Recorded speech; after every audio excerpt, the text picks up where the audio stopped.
We have some new folks joining us today, so welcome if this is your first time. I really hope that you enjoy it. Our presentation today is going to be on improving core instruction. We have some really good real world examples for you. So hopefully you will enjoy today's chat. And so our presenters today, we have Brooke Curtis and Kat Rollerson from our project. And we also have some folks here from some schools. So I will let Brooke and Kat introduce who the school examples are, and you guys can get started. So thank you again. Thanks, Betsy. Brooke, do you want to introduce Miranda? Absolutely. As Betsy said, I'm Brooke Curtis. I'm with the Florida PBIS project, and I have the pleasure today of introducing Miranda Knox, who is here from Middleburg High School in Clay County, one of the districts that I get to support with TA. And so she's going to share with us some of the strategies that they've done to help ensure that instruction is taking place at the high school level, which is always wonderful to get some examples coming out of the high school. As we know, everything's always a work in progress. So hopefully she's also going to learn some stuff here today from you all. So please use the chat box to share what you're doing, ask questions with Miranda, our exemplar here today. And then Kat's going to share a little bit from one of her schools over in Baker County. Okay, so my job is to get us rolling, and my assistant principal from Legacy Elementary, I'll be sharing from Baker, unfortunately could not join us today, but she shared lots of information that I will share with you on her behalf.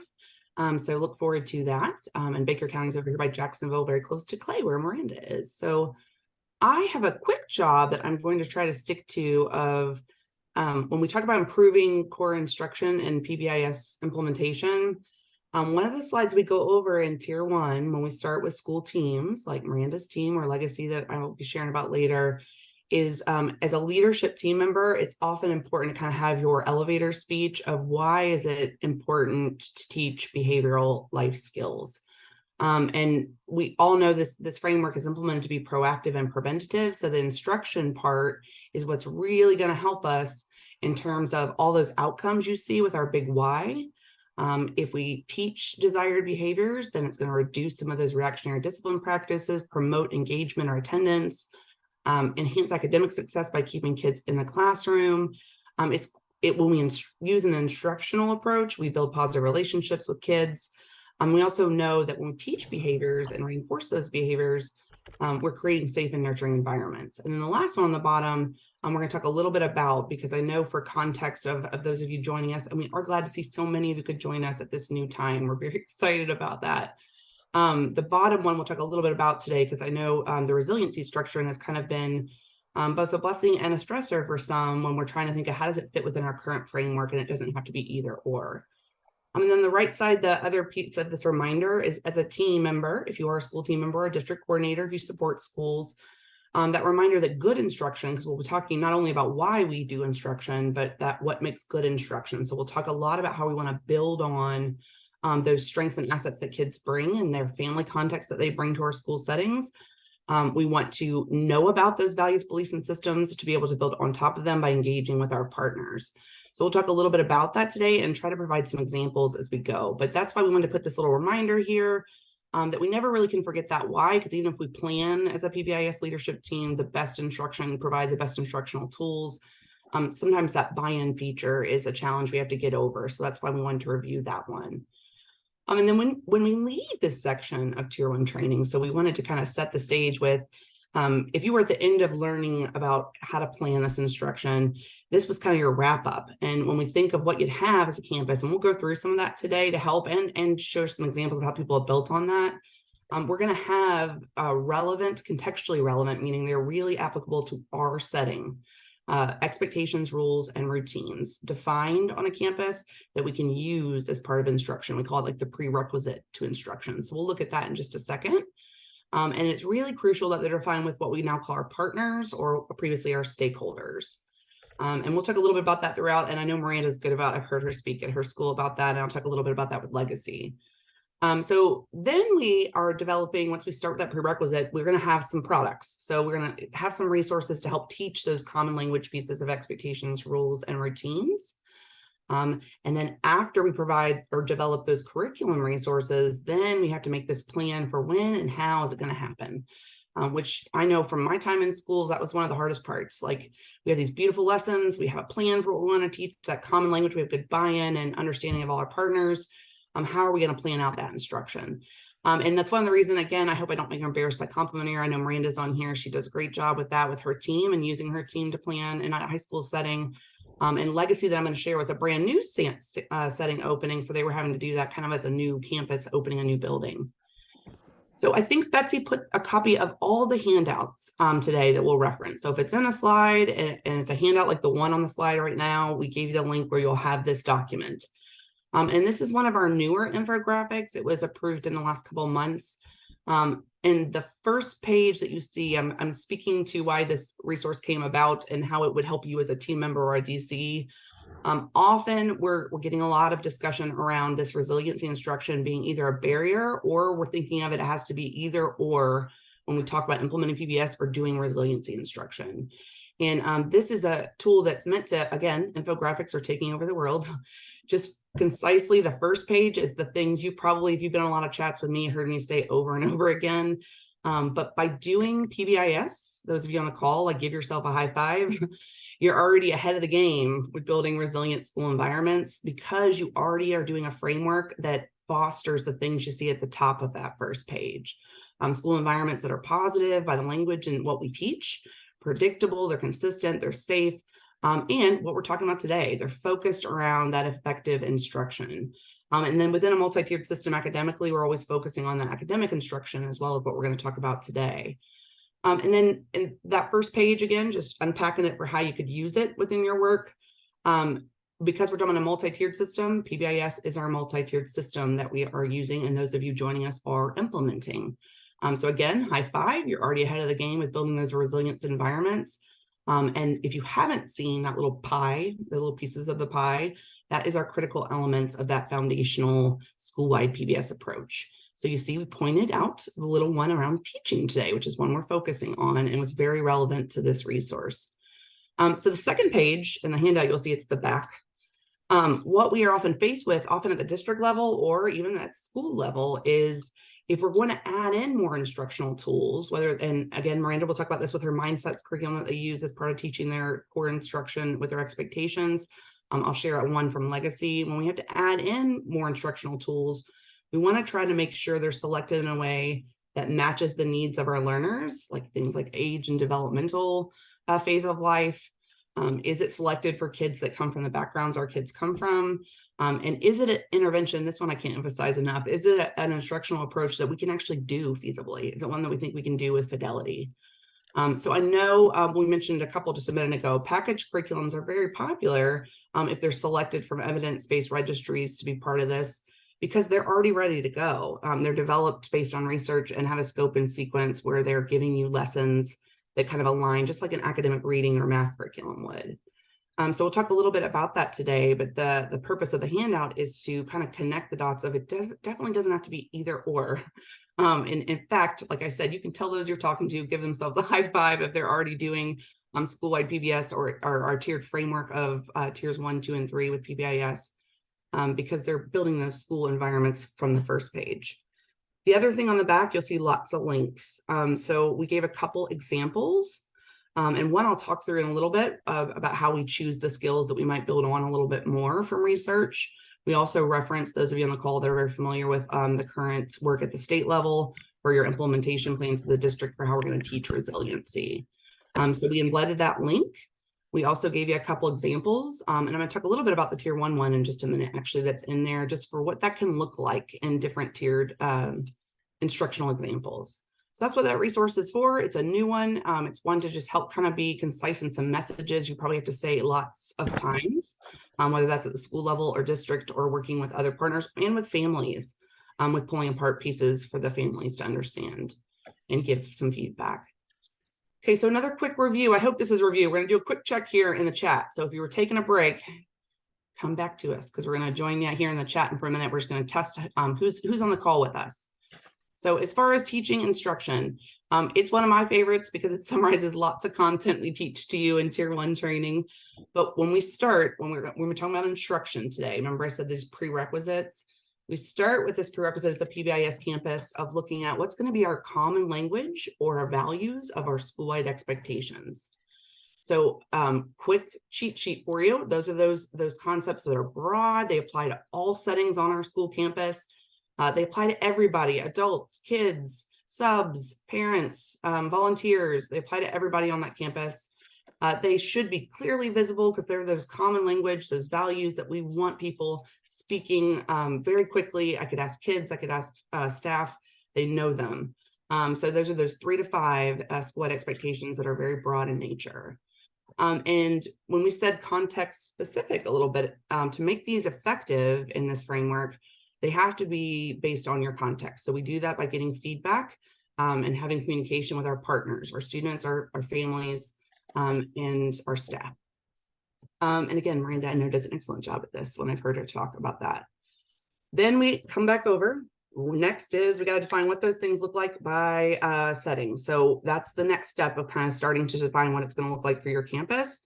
The difference here with rules is they're very specific. They are observable and measurable. They're defining what that expectation looks like by that setting. So I'm responsible in the hallways by keeping my hands and feet to self.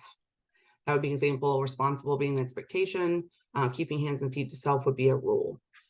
The last part that we talk about with being those key pieces of that foundational curriculum that you can build on is routines. So if we have to go above just a rule, like I said, keep hands and feet to self, it may be something like I need to walk on the right side of the hallway and stop at the second tile. That's going to a routine or procedure. That would be a great way to find responsibility in a hallway, but it's going a little bit deeper. Okay, so is everybody with me? We're going to do a little quick check in the chat. So Brooke, I'm going to ask you to help me with the chat monitoring for a minute. This is the What Is It game. I just made it that name. I'm going to put a couple up and just in the chat box, if you don't mind, real quick. It is extra points for being fast. I'm just kidding. But if what you see that the item is, so we are responsible. Is that an expectation, a rule, or a routine in the chat box? Expectations, rules, or I see some of you are super fast. Super fast. Expectation. Good job, guys. Nice job. And Brooke, we got lots of expectations. Good job. Thanks to those. And kudos to you who are super fast. All right. What about keeps hands and feet to self? Is that a expectation, rule, or routine? They got it. Rule. Yes. And I helped you out there a little bit. I totally forgot I put that one as a What Is It game, and I just used that one. So good job using your resources, folks. And then next one, what about be safe? Expectation. Nice. Okay. And one more. Oh, routine. Good job, Rebecca. First one. Kudos, Rebecca. Yep. Speedy and correct. You see where that one has a little bit more than just a rule that might be specific, observable, define the expectation, but go a step above. But really important where we're seeing locations that have a lot of problem behavior to prevent that behavior. All right, this group's on it today. So that was our quick review. As we go into instruction, we kind of go a step ahead of that. I mentioned this a minute ago, but one of the prerequisites our school teams do, a lot of you on the call are DCs that support these teams, is they start to unpack what the expectations look like with those rules. And we call this the teaching matrix. So this is one example we use. There are lots of them out there from school campuses. And what we find is this is a nice starting piece to get the idea, one, of that language I just covered with staff. So what is an expectation? What's a rule? What might be a routine? And then the other point is that we always let our classroom teachers define their classroom rules. The tight part is they've got to be back with those expectations, because that expectations piece is what makes this effective. That's our glue that holds all this together. So to build on that a little bit more, and then we'll go through some examples today. The next step is, okay, what are we going to teach this with? So when we have to go, we know what we want to teach. And when we want to step further, what's it look like? We start with lesson plans, just like we do with reading, writing, math, I should say ELA, any of those areas that we're going to teach. The difference here is sometimes they're not already ready to go for you. So we teach it in a very explicit instructional routine that we'll cover. And we'll give you some today in case those are things you were looking for today. Last is the visuals. I said they should be posted, so I hope just a quick in the chat, if you are from a school, do you have visuals up in your campus that have your expectations? Yes or no, if you're from a school? Yay. I am Lots of moving all- yeses coming through. Perfect. Great.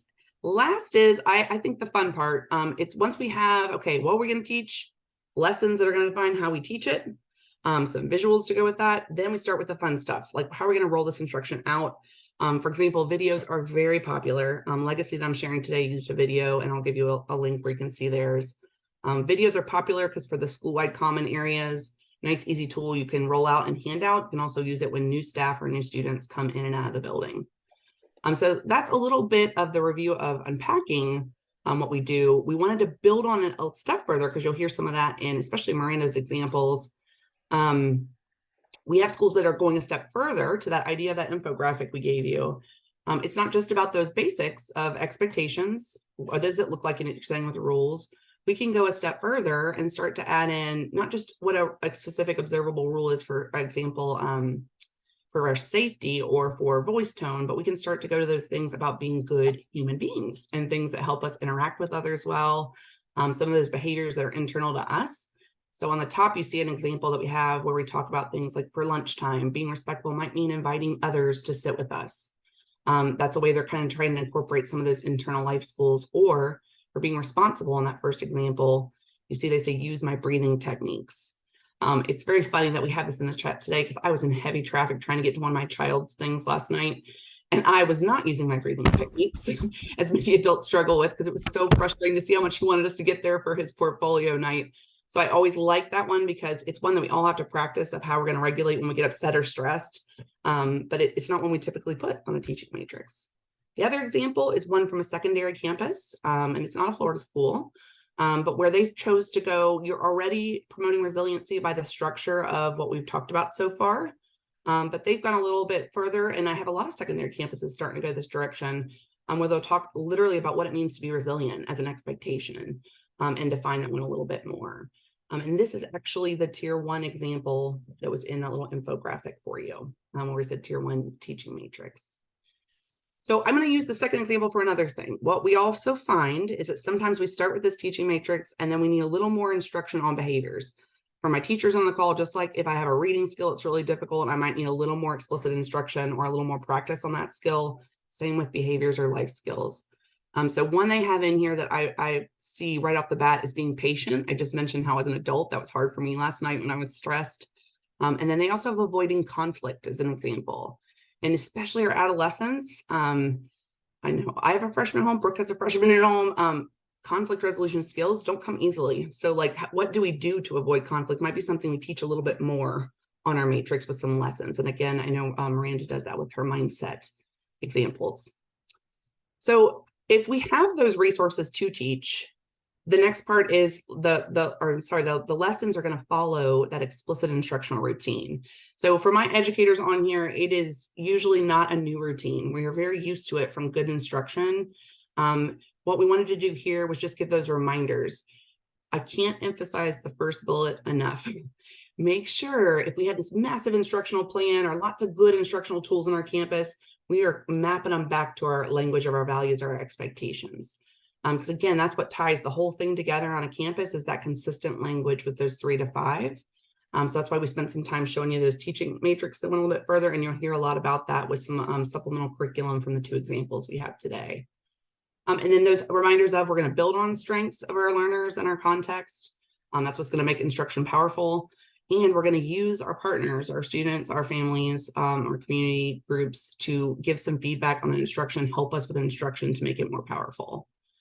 And then we'll talk a little bit about addressing specific challenges and the examples. So I'm not going to spend too much time on that.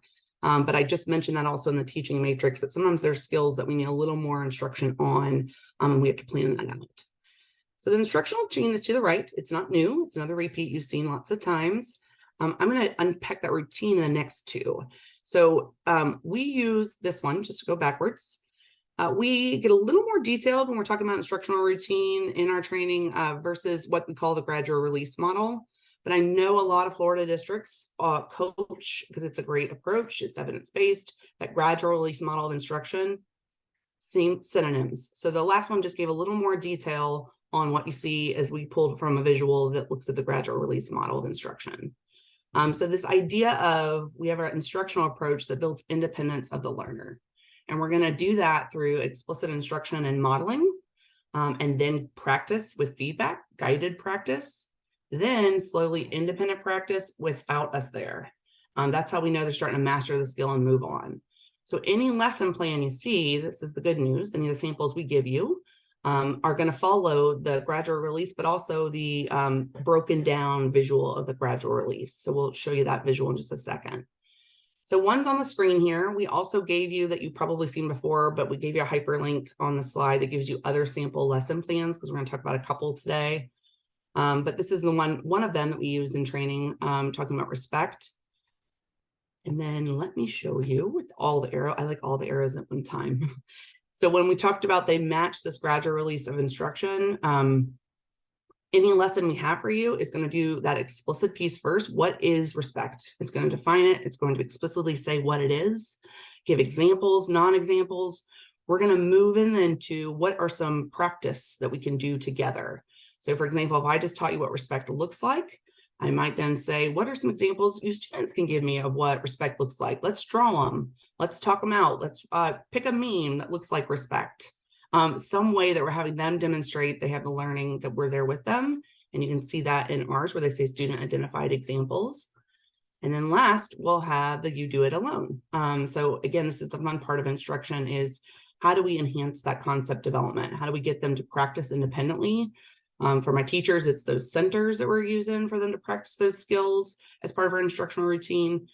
But simply put, if that's a language you're using to coach instruction in your district, so I know it's very popular in Florida school districts, one and the same with the lesson plans. And I'll just quickly do it with, again, this visual, same thing, gradual release, just a little more detailed in what we know builds skills, and that could be academic skills or behavior skills. So same thing, if you are more common and use this one more, you can see where the lesson plan here overlaps with the piece of the instructional routine.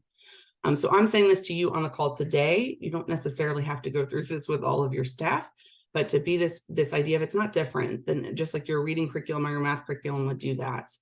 And we gave you both the lesson plans that I just mentioned on here, in addition to that hyperlink with some of those lessons. So we had the explicit part where we define observable and measurable. We have the practice part where we're going to demonstrate the skill. We always have examples or non-examples. You'll see that in the legacy video later, just to be that part of we're going to practice a little bit with some feedback. And then we'll give more opportunities for practice. So if we're using lessons that are already ready to go, like I know Miranda uses Mindset, others might use like Harmony or some other approved curriculum. They provide these lessons to you already, where you're teaching some skills that you'll have to align to your school-wide expectations. So I hope that's clear as far as the reinvent, and then we just highlighted all of them for you. So there's the opportunities for practice. The last one I can't leave you without saying, as Brooke knows, is when we talk about rewards and acknowledgement in PBS, that's the feedback part of instruction. So if we've taught it, it is fair game to then provide some external or just specific praise as our reinforcement to be that feedback there, just like we do when they get a math skill that we taught them or an academic or reading skill that we taught them. So that's that part of corrective feedback. And I say that one because it's really common that we get in a kind of like I don't know if it's a habit, like we get in we fade away from the instruction part and we start to focus more on the fun rewards. So just make sure you're using instruction to support what we're giving feedback through rewards, because that's going to help promote stronger instruction. So now I'm going to hand it over to Brooke. I hope I did a good job with the review and going as quickly as possible, Brooke. So I'm going to hand it over to you. No problem. I'm just going to walk through a few slides, getting us set up to pass this over to Miranda, who will share out what it looks like at her campus. As that PBIS school level coaching team, the goal is that we're able to support our teachers and coach our staff with that instructional piece that Kat was sharing out. So really what we're highlighting here is just some resources or some ideas on ways that you can help make the instructional piece easier and more feasible and doable within that classroom setting. For those of you who've gone through our PBIS training, this classroom implementation plan example here on the screen should be familiar to you. If it's not, we do have a filled out example of what it looks like. But the idea here is that we're giving a tool to our classroom teachers to help support where that instruction's going to happen or when it's going to happen. So as Kat mentioned, you've got your school-wide expectations as that glue that's holding the instruction together, so we know what it is that we're teaching, that those classroom teachers can make sure that what it looks like in their classroom is specific to the needs of their classroom setting. It's built with their students in mind, and with their student voice, I should say. But then it also helps them organize when is that instruction for their classroom taking place. What I really like about this tool too is it not only helps plan for those scheduled lessons, but what are some other ways that we can embed instruction more informally into our classroom setting? So again, as that coach, we can use tools like this to help support the instruction, but there's other things that we can be doing, like some of the ideas shared there on the screen. If we are in a position where we have the capacity and flexibility in our role, are we able to help support the instruction that's happening through delivering the instruction? Are we organizing the resources that we have available and providing it to our staff for instruction? And I think Miranda has some really good examples of how they organize their resources to support the lessons and instruction for their teachers. Are we getting that additional support from our admin about how that instruction's being delivered? Are we getting feedback and incentives for our teachers for engaging in that instruction? And, is there ways, like Kat said, those school-wide expectations can be that glue, but can we expand it beyond maybe even just that teaching matrix? And, when we're giving out that tip of the week, if we're, doing a food drive or a donation drive, are we using that PBIS school-wide expectation language with things that are naturally occurring on campus and making those life skills and those connections to other areas in our campus, so that this PBIS school-wide expectation language doesn't become siloed as that's just when we're doing the teaching of that explicit lesson, but really embedded into the school culture and climate. And we can do that through things like a tip of the week. Hey, we've got, this donation drive going on. Let's show how we're caring and kind by bringing in boxed goods during this donation drive, something like that. Just ways to help remind our staff that that PBIS language, those school-wide expectations, and really expands beyond just our school environment and into everyday life skills. All right, so some other strategies, Kat had mentioned making instruction meaningful to our students. And one really simple and easy, engaging way to make it meaningful with our students is to have them be engaged with those lessons. So these are just various examples that we've seen and schools have submitted to us around how they've engaged with their students in that lessons. So you see examples of the responsible, that the students' voice is represented in what does it mean to be responsible. So Kat shared, we have the lesson plan template, and you might have a table, but taking it one step further and letting the students lead the instruction around those behaviors and providing those examples, non-examples. I think in this particular example, you see they kind of circled and highlighted trustworthy and dependable. So maybe even connecting some of that language with vocabulary that's happening within that classroom environment as well.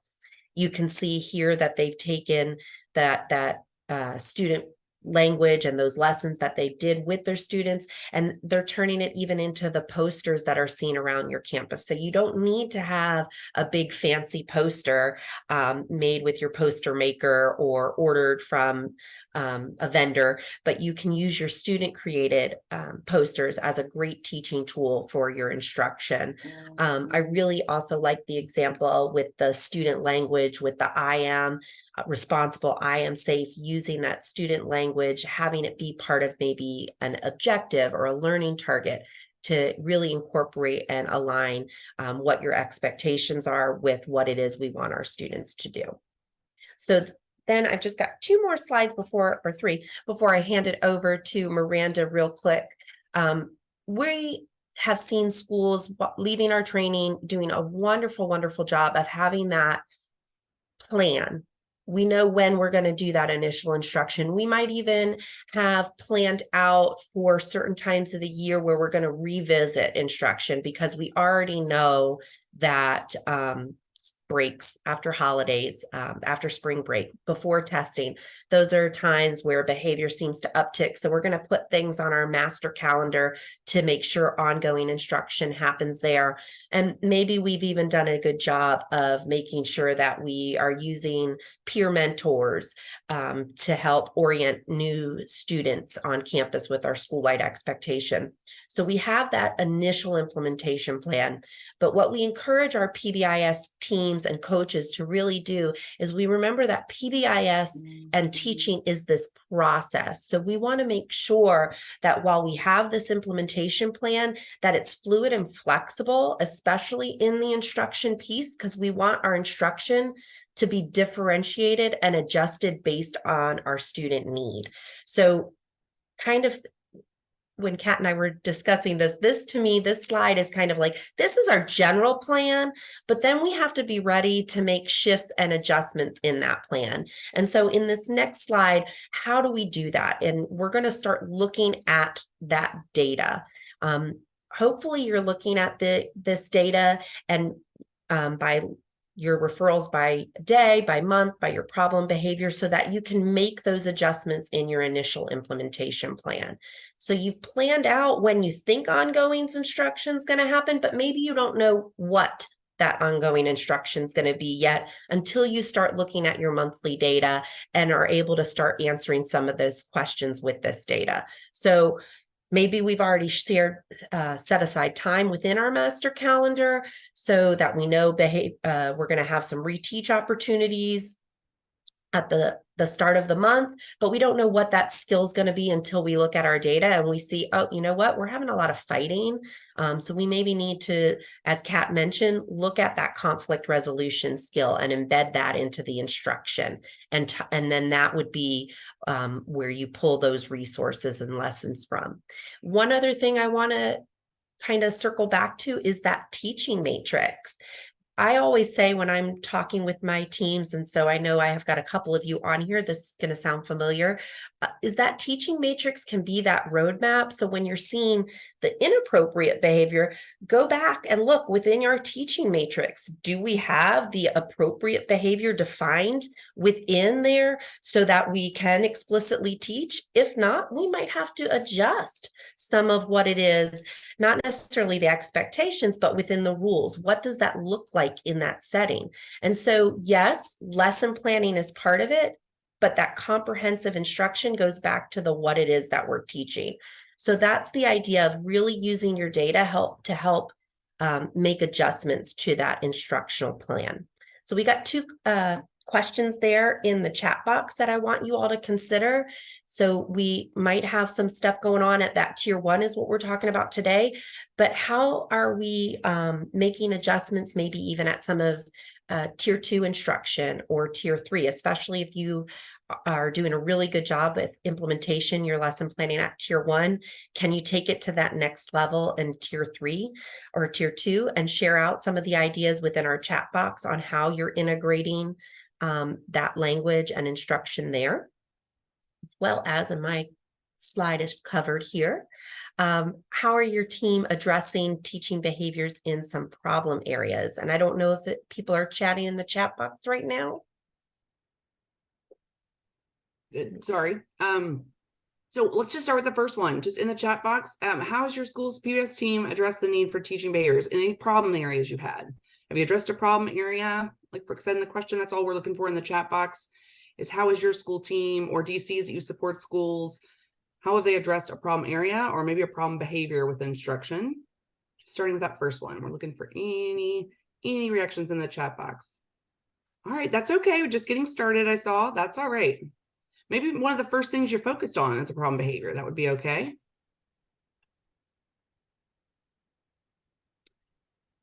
I love that idea, Kat.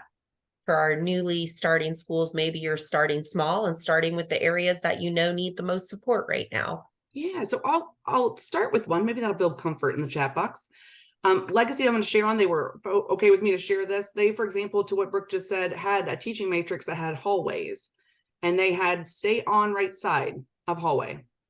And they found, because they're a brand new building, they still had a lot of traffic coming through, and they also have stop at intersections in their matrix. But they found they were having a lot of problem in a common area of a hallway where lots of areas merge and lots of traffic is coming through.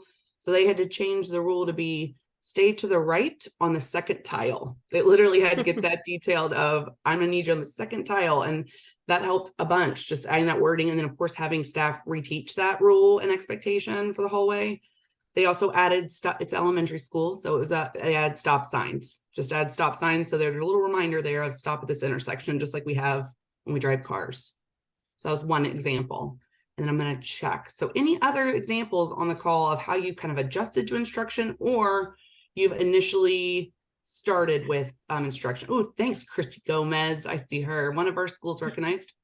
Okay, I like that one. A trend on the playground, similar, taught lessons in all classrooms. Great. And I want to highlight real quick. I know, Jill, you had mentioned that you're getting ready to launch PBIS rewards, digital programming, providing training. So again, the idea of we're going to connect to Kat, how she was talking about the instructional cycle is increasing that opportunities for practice and feedback to help reinforce the skills that we're teaching. I think those are all good strategies to make sure that we are building that in fluency with the skills that we're wanting to see. Great. And I'm just going to double up on Christy's. Christy's talking about not just tier one, what they were going to do, but maybe some smaller group instruction to teach problem resolution skills. That could, some schools do that tier one and some could be tier two. So I like she added that one on. Thanks, Christy. And then Catherine, I see you're going to discuss in your team meeting. That's great. This is the point of the slide. So just when we look at this data, how can we adjust instruction accordingly? I appreciate that. We'll move on to just a couple more tips and then another example. So again, just to this point of being flexible and fluid with your implementation around instruction is keeping some things constant, have a few things that are going to be able to come back, like, PowerPoint templates, videos that have those broad expectations. You can come back and do that booster, having time. I love the example. I forgot who wrote it in there, but this is what their team's doing. So hopefully you're reserving time to look at this data during your monthly team meeting so that you can make those adjustments, and making sure that you're having some way to monitor what locations are being reviewed for the rules, and having that checklist of things that need to be done, especially when it comes to problem locations. All right, and we've got one example that came out of a high school up, I think, somewhere in our area, Nassau. This is Nassau County High School, and it was just a quick one in case we didn't have a lot of suggestions in the last one. So I talked about elementary school with Legacy, but for them, it was being responsible and being on time. So that lesson plan we looked at earlier with responsibility for 2 feet in the door. And I remember the principal saying this, it's literally, she didn't think just explicitly defining what it means to be on time versus what it means to be tardy would have such an impact. But that instructional piece was huge. And you can see their 2-year comparison. Like when they started at the bottom, they had 302 office discipline referrals for tardies. The year they focused in on this with instruction, they limited down to 59 office discipline referrals for excessive tardies. So she saw the impact and was just so surprised by the instructional piece and clarifying that expectation and rule of being on time. And then they also did that with adults and students, so that the students understood what it meant to be on time, but also teachers. So that they were using the same definition of being on time. And then they also, with that, increased supervision in those common areas to try to encourage students to get on time, added some additional reinforcement and competitions when kids were on time, or for classrooms that had full on time. And then added some things, but when we do have tardies, what we might do differently, because they were having less tardies. So trying to add that in as a piece of how might we reteach being on time, for example, or having to clean a lesson on being on time. As a consequence for that. So it was just a quick example to what Brooke was mentioning in the last slide. All right. And so now I'm going to pass this over to Miranda, and she's going to talk to us a little bit about how Middleburg High School teaches the Bronco basics as well as some other life skills. So hopefully she'll give you some insight into who's providing the instruction, when they're teaching, as well as how she's working on aligning those materials. Lessons learned, because as we know, with implementation, some things go great, some things we need to go back and reteach. And then we've got a couple slides that show how they share out information and utilize their resources. So Miranda, I'm going to let you talk out a little bit about your Bronco basics and your instruction. All right. Thank you, Brooke. Good morning, everybody. Excited to be here. It's really interesting going through all of these slides with everybody because these are all of the tools that we've used to kind of get where we are now. So thank you guys for providing these and for, it definitely is a process. This is year 4 for me here at Middleburg High School. And so we started, ground zero, where it kind of felt like I was the one doing the work. And I'm sure a lot of you are like, okay, this seems like an overwhelming task, but just know day by day it will get easier. And because of the message and the importance of it on campus, other teachers will see the value and they'll want to join in. It just takes a little bit of time to get everybody on board with it. So we started by creating this last year, our horsepower means, and explained to our students through, this goes out through our lessons, and every day in the morning, Mr. Aftut goes through what power means. He'll have the letter, so P is present and punctual, and then he defines it each day, Monday, Tuesday, Wednesday, Thursday, Friday, obviously. So he does that. It is also something that goes out on his weekly calls whenever he goes over what horsepower means, so that the parents are hearing that as well. We think it's really important for them to be on board with all of these things too. So when we're calling home, if there is an issue, we're referring to these things as well. So the teachers are presented with this information every year at pre-planning. So we actually, through our Mindset Motivators team, teach these behaviors. And we also have a teaching matrix, which we call a behavior matrix. Looks very similar to a lot of the examples that you guys have shown, that will define that in every area. And then these things are posted throughout the school as well to make sure that it is something that is consistently seen by teachers and students and parents as they walk through the building. When do they teach these? We really hit it hard at the beginning of the year. And then also within every enrichment lesson, which I'll get into that more when we go to the next slide, with every enrichment lesson, the horsepower image is shown up there, and teachers can address how this relates back to, how the lesson relates back to showing horsepower. What do we use for materials? So within our Mindset Motivate, that kind of goes into the next slide, so it'll make more sense whenever you guys see the image of, we send out a s'more newsletter each month that has all of the lessons linked in. And yes, this is what it looks like. So it's our mindset moments. And the team that creates this is called the Mindset Motivators. It started out with me and pretty much one other student, and has developed into a team of about 12 people now that consistently come to meetings and are engaged in creating these lessons. We pull from the 7 mindsets. I'm sure some of you guys have heard of that program. That is something that has been approved by our county and was pushed out at least 11 years ago, because when I was teaching, it was still, it was something that I jumped on board with pretty quickly.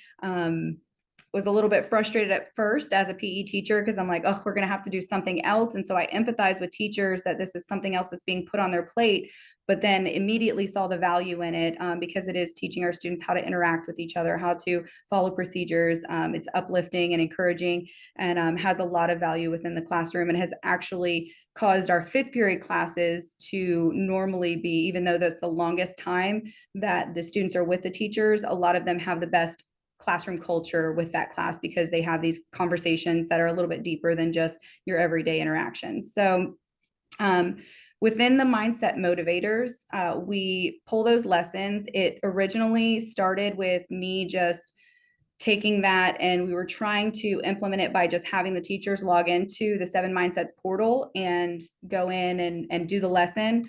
Unfortunately, teachers don't have a lot of extra time. So to learn how to do that, or to, deal with the technology piece that, sometimes it's working, sometimes it's not.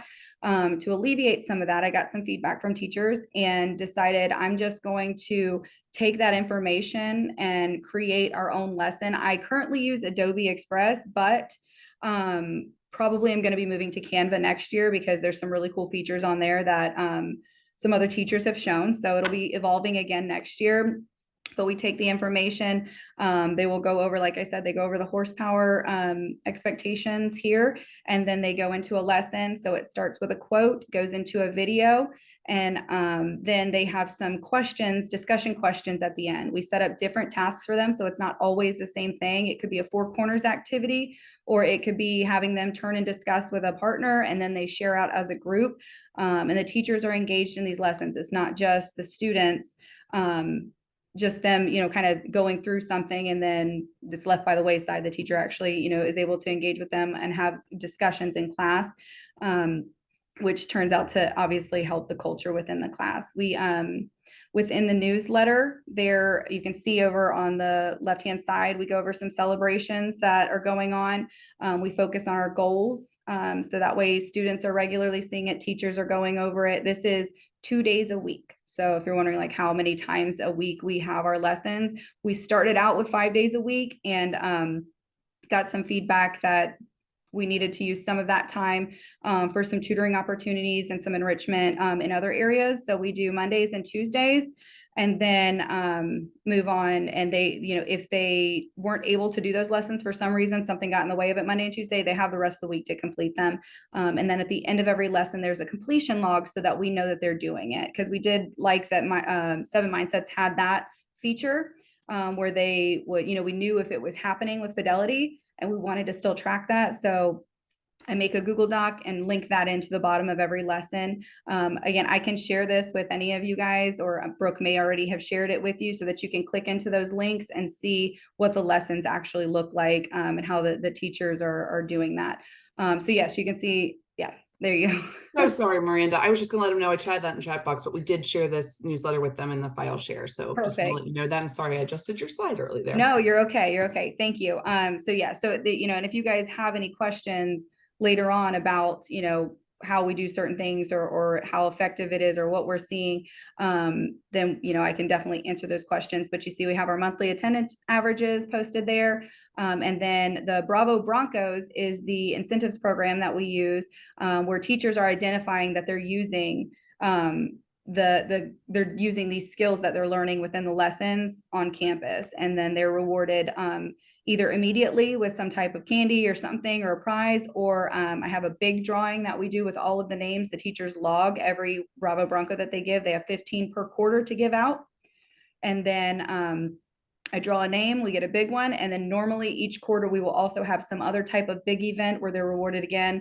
So for instance, we just did one for attendance, and all of the students got an ice cream bar that were in the freshman class because they had the best attendance. So that was a different one. But at the end of the first quarter, we'll have another type of incentive that we'll give them.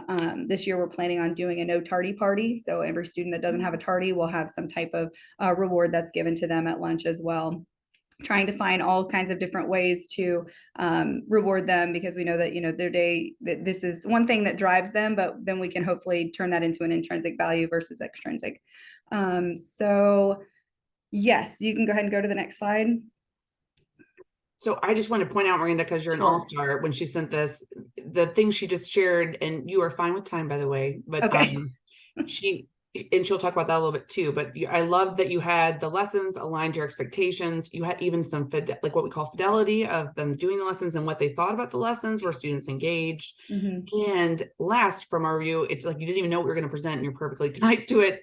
She tracks data as she does it. So the goals or the school team does. So like looking at, is it actually promoting increased attendance or increased being on time? So just wanted to give big kudos to all those things you just shared out and how you made it happen.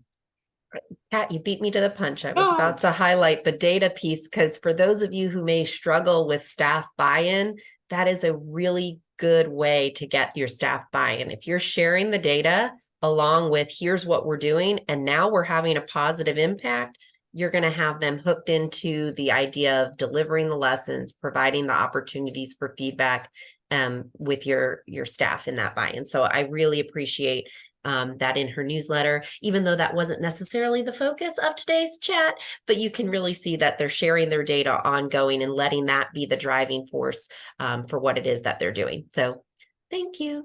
All right. And back to the fidelity piece, because that's also amazing. Yes. So you can see on the left side where it says click here for excuse me, click here for video. Normally, like the video will actually be there. But since this was probably the lesson where our teachers actually created 2 different videos that are probably like the one that you're gonna show in a little bit. Kind of a funny, like, this is what not to do, and then we show what it means to have horsepower. So we had teachers of our mindset team, and actually a few others that weren't in the mindset motivators, volunteered the day before Christmas break last year. Actually, the day of Christmas break last year, they stayed after and created these lessons. And then at the beginning of the year, this year, we used another format to set up expectations and actually define those according to our teacher matrix. And each day there were 7 days. So it was the first 5 and then the following 2. Sorry. They presented these lessons. And again, it was tied back to horsepower. So then at the end of every lesson, we have a challenge, and then they follow up with a conversation about, if the students were able to do that challenge, how did it work out for them? How did it not? But it was all related to the lesson. And then they finally fill out this survey that's on the right, super short and quick, just to let us know how the students felt about the lesson, if they liked it or not, and that they completed the lesson. So it definitely was a slow process at first. I've always been told you inspect what you expect. So we wanted to make sure we were able to look at this, and definitely have seen a growth in fidelity over the last 3 years.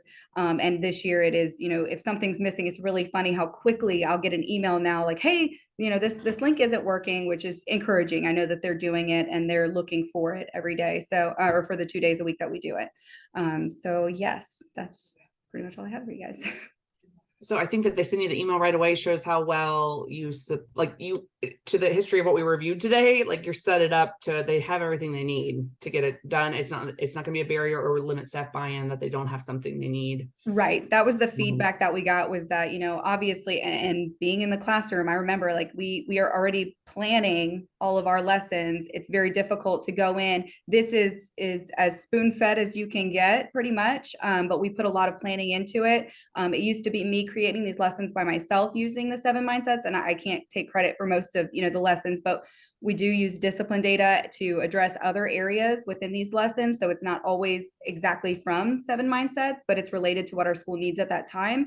And then so now we have moved to, since we have enough people and they see how much work I was putting in behind the scenes by myself, they have decided to create a document. And I have 12 teachers now that have picked out a certain amount of days, and they fill in what I need into a document, which I wish I would have shared that, but we just started doing that this year. And I can share it out later, and then you can get it to the group if you'd like. Sure. And the teachers fill in each block. So when I go into Adobe Express or whatever platform you could use, if you choose to do it this way, all I have to do is copy and paste what we're already, we're all on the same page doing. So it's something that has made the process a lot quicker. And has kind of evened out the workload, so it's not one person kind of putting all of that together. It's awesome. And I'm happy to share. We can always add it. That's the blessing and curse I was talking about with LiveBinder. We can add it if you'd like to share it after Miranda. And then I was going to check that Miranda is phenomenal, Christy. I saw that, and I appreciate her sharing today. I really do, in her busy admin day. And you got a big shout out from Tyler Wood, by the way, before he had to go to duty. I know you know who that is. Questions for Miranda, guys? We have lots of folks on how she's kind of made this happen, how she's used her team, staff.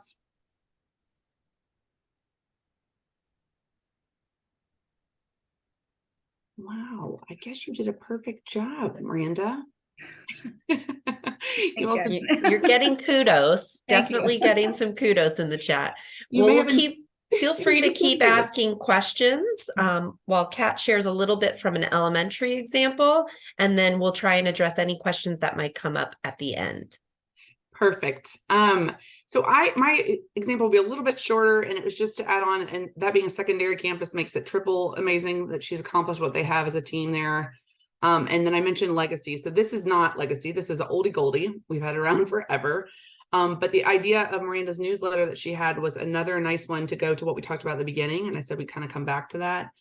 that if we're going to build on and use some of our, like she was mentioning, mindset, some of these packaged programs that are evidence-based to promote resiliency, or our own lessons that we're developing that are approved, or some of the resiliency toolkit from the state with the CPALMs. What's important for the team to do what Marina was just speaking about, to support the staff so that they don't feel like all this stuff is coming at me and I don't see the alignment. Is this different than PBIS instruction with our expectations? And that's why it's an oldie goldie on here, is something like this alignment map that we've shown you from Terwilliger in the past, that's going to support them with how do the pieces of the thing on the left fit within my instruction, because we're talking about instruction today. And again, the resiliency instruction has the biggest fit here. And Miranda spoke to that very nicely, like how she supported staff to have what they need. She's connected it to their power language. They look at fidelity of that, which is a part of our PBS framework. And then when they're reinforcing, like things like their no tardy party and things that she was mentioning, tracking attendance as part of the reinforcement, they're giving feedback on the expectations, but also those broader skills. So all I was going to share from Legacy is, again, opening a brand new building in Baker. This team had been implementing in a past school, but they're opening a new school. So some of the things that we've already hit on, so I'll be pretty quick with those. There's things we always do, as Brooke said in those couple of slides, there's things you just always want on your implementation calendar. They did a faculty refresher, and not just specific to what I was going to look like at Legacy, but just some of those concepts we've been driving home today. And I know I'm a big fan of bite-sized PD. I know a lot of my schools I worked with this summer, bite-sized PD is your friend. So maybe you're focusing only on one or two elements like we did today with instruction, or maybe even going smaller than that. We're going to talk about, where some of you said you're just starting, where we're at with developing expectations and rules and trying to engage them as partners in our faculty group as an example of understanding what PBS is. And then they use those first 2 weeks with kids where they did do some what it's going to look like at Legacy. So because these students, a lot of them, they were students coming from an old building to a new building, but spending those first 2 weeks like we always do on what's it going to look like to teach the expectations and rules, especially for these guys. And again, Whitney Hall is their administrator that couldn't be here today. So I want to give her a big shout out to teach those expectations and rules in this new setting. And it's a beautiful building. We actually got to do training there over the summer, which was fun. They were super excited. The kids were excited. The staff was excited. So it was a great time where they got to revisit this. With our time, I'm not going to show the video because it's very common to some other ones we have, but I like that it was their unique one. I also wanted to mention they used their partner high school in the district. They used their tech person to help them make a video, which those are those little things of everyday practice that it's like, I don't have anyone here who's real good at videos or like real good at tech, but partner with your other campuses if they would be willing to help out. But their video is hyperlinked there. It's a pretty simplistic example, but it's nice. It's just showing examples and non-examples across the campus. So they use those for stop and turn in talks of examples and non-examples, and that's embedded there for you. The kids did the examples, adults did the non-examples. And then for future instructional support, that's where I wanted to really highlight them. They had taken this idea that I just showed you with Terwilliger's alignment map and kind of started their own. They really saw the place of what Miranda just spoke so nicely about. We want to support our staff when we come in this new building. We don't want them to feel like, and parents, when we're communicating with our parents and families as partners, we want them to see the connections of the pieces. So they started just kind of with the Terwilliger example, making their own, where they were going to pace out, again, connecting to the expectations, what their expectations were going to be, and then how they were going to use supplemental things to teach that along the year. So while we're going to start just focusing on those expectations, like the power that Miranda was speaking to, they also, very similar to Miranda, we're going to be building on in the district some resiliency instruction to be that ongoing instruction for their expectations. So this is some of the related concepts that you see and with their character traits. So they're using a character curriculum to do that, similar to the mindsets that Miranda mentioned, that's approved in their district. And they use those pieces, just like Miranda did with mindsets, to map it out for what it's going to look like and to start to make sure. I'm actually glad Whitney wasn't on here because I think they don't have all the parts in place that you do, Miranda, and you know how that feels. You're like, oh, so much to do. But they're trying to start with this and then align that everyone does have what they need when the month comes, that they can teach that. And they're really trying to make a connection to the academic side, which is we say, please do. Marina was mentioning when she gets the instruction in there, but when you can connect to blocks like ELA that have some books or resources that they're already using as part of instruction that give those nice opportunities, these can be great tools for your teachers to not feel so overwhelmed with that. And then last part, just like Terwilliger, they just took that piece and went with it as far as how are we going to not only to share with our families as partners, but engage them back for how they could use some of this instructional material and what they think about what we've started to put together in a new building as far as instruction and their settings.